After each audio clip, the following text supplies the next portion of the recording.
Ukraine और Russia के बीच 24 जनवरी से ही युद्ध जारी है। इस युद्ध में लाखों लोगों की जिंदगी तहस नहस हो गई। एक और बात जिस पर सबका ध्यान गया वो ये कि भारत से बहुत बड़ी संख्या में छात्र मेडिकल की पढ़ाई करने के लिए यूक्रेन और रूस जाते हैं। इसमें बिहार के छात्र भी काफी बड़ी संख्या में होते हैं। तो आखिर इसके पीछे कारण क्या है?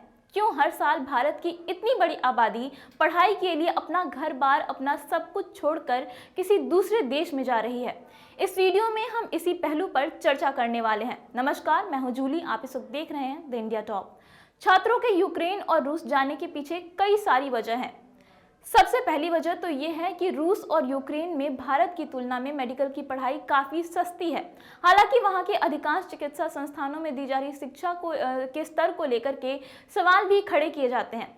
स्वास्थ्य विशेषज्ञों का कहना है कि इन देशों से औसत दर्जे की डिग्री प्राप्त करने वाले अधिकांश छात्र अपने ही देश में स्वास्थ्य सेवाओं में उपयुक्त रोजगार पाने में सफल नहीं हो पाते हैं, वो कामयाब नहीं हो पाते हैं। अगर सिर्फ बिहार की बात करें तो आंकड़े बताते हैं कि हर साल करीब 700 से भी ज़्यादा बच्चे मेडिकल की पढ़ाई के लिए विदेश का रुख करते हैं।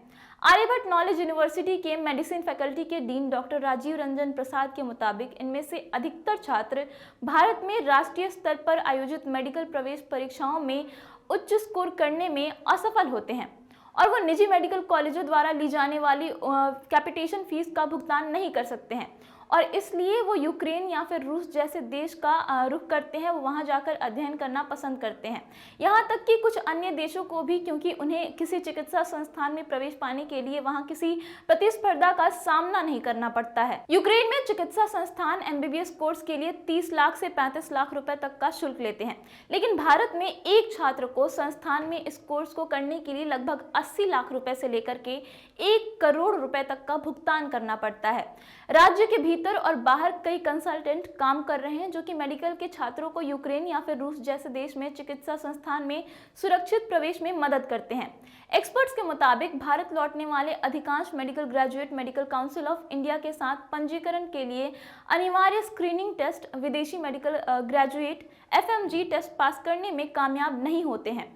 एफएमजी टेस्ट का पास प्रतिशत 10 से कम है और इसलिए अधिकांश मेडिकल डिग्री प्राप्तकर्ताओं को इस परीक्षा को पास करने में 5 साल से 6 साल का समय लग जाता है ताकि वो भारत में उच्च चिकित्सा पाठ्यक्रम या अभ्यास करने में सक्षम हो सके। एक मध्यम आय वर्ग के परिवार का एक अच्छा छात्र एक निजी मेडिकल कॉलेज में चिकित्सा की पढ़ाई के लिए 1 रुपए या उससे अधिक की राशि का भुगतान नहीं कर सकता है, इसलिए उसे यूक्रेन या फिर कहीं और जाना पड़ता है। भले ही देश में बीमारों और मानवता की सेवा करने के लिए डॉक्टरों की जरूरत है, लेकिन सरकार देश में चिकित्सा शिक्षा के आवश्यक अवसर प्रदान नहीं कर पा रही है। इसके अलावा बिहार के साथ साथ पूरे देश में मेडिकल कॉलेजों का भी अभाव है। जो अच्छे कॉलेजेस हैं वहाँ या तो फीस इतनी ज़्यादा लगती है कि छात्र उसे अफोर्ड ही नहीं कर पाते, या फिर चंद सीटों के लिए कंपटीशन इतना ज़्यादा है कि उन्हें विदेश का रुख करना पड़ता है। अगर आप सोचिए कि अपने ही राज्य में, अपने ही देश में उन्हें अच्छे कॉलेज में एडमिशन मिल जाता, उन्हें अच्छी पढ़ाई मिल जाती, वो भी सस्ते दाम पर, तो वो क्यों जाते किसी देश में? तो ऐसे में सरकार को चाहिए कि वो मेडिकल कॉलेजेस खोले, अफोर्डेबल फीस रखे ताकि बच्चे जो है वो अपने ही देश में रह करके पढ़ाई कर सके, ताकि उन्हें किसी दूसरे देश में जा करके मेडिकल की पढ़ाई नहीं करनी पड़े। और अगर ऐसा होता तो आज जो यूक्रेन और रशिया के बीच जो युद्ध चल रहा है, ऐसी स्थिति में हजारों भारत के स्टूडेंट वहां पर नहीं फंसे होते और स्थिति इतनी खराब नहीं होती, भारत के लोग आज बिलख नहीं रहे होते।